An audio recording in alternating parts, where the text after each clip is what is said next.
The only arguments she and I ever had were mostly over my father.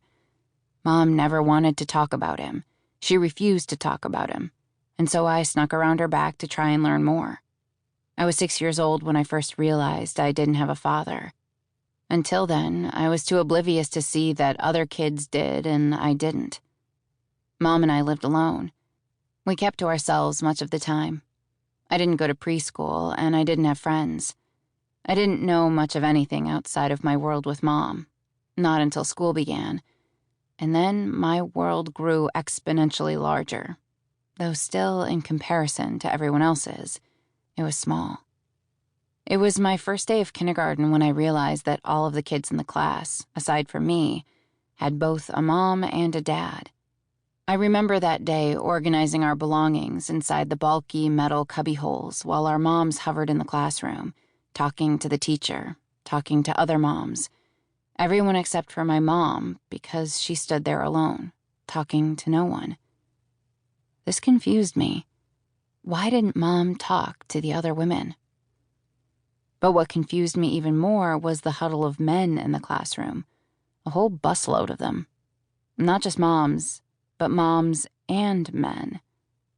Who were these men, and what were they doing here? I asked one little girl. I pointed at the giant of a man standing by her side. "Who is that?" I asked, eyes wide, looking skyward. She said it was her dad, and though I'd heard that word before, it wasn't one that was readily in my vocabulary. I tallied up the men in the room, realizing that every single child had one but me. The mention of my father didn't come up again until later in the school year, when some kid asked where he was. We'd had a music performance, and while everyone else had a mom and dad in tow, Grandma and Grandpa too, I only had Mom. And things like that, when you're 6, are big news. How Jessie Sloane doesn't have a dad. "Where's your dad?" the kid asked, all dressed up in a sweater vest and pants. "I don't have one," I said, thinking that was the end of it. But he came back with some comment about how everyone has a dad, and others started to laugh. I asked Mom about it that night at home. I had to know. "Where is my dad?" I asked, standing in her bedroom doorway while she lay on the bed, bare feet crossed at the ankles, reading a book. Even at 6 years old, I could see that she was tired from a day spent cleaning someone else's home. I didn't wait for her reply. "Joey Malone said everyone has a dad," I told Mom as she uncrossed her ankles and set her bookmark between the pages of her book.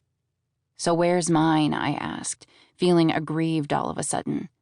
As aggrieved as a little kid can be. Mom was keeping something from me. Mom had a secret that she wouldn't share with me.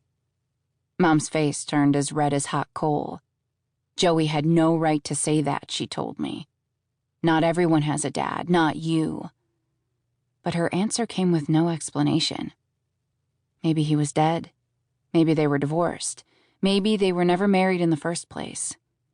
Or maybe I never really had a dad. Still, I started snooping around the house to be sure, in case there was something hiding there that I might find. Evidence. A clue. A few years later, I became more tenacious about it, more annoying. I asked Mom again where my father was, what had happened to him. "Is he dead?" I wanted to know. I said that word with the testiness of a preteen, the exasperation. Dead. But she wouldn't say. Time and again, she changed the subject. She pretended not to hear me ask. She had a brilliant way of mincing words, of making me forget what I had asked, of clamming up and saying nothing. And yet, again and again, I asked, 100 times after that, but she never did tell me. I became ruthless about it. When I was 12, I set a place at the dinner table for him, whoever he might be, just in case he decided to show. Mom swiped his silverware from the table post-haste, flung it back in the drawer. "Let's not do this, Jessie," she said. I searched city streets for his face. Never sure what I was looking for, but always looking. I wondered if he had blondish hair and dimples like me, or if he was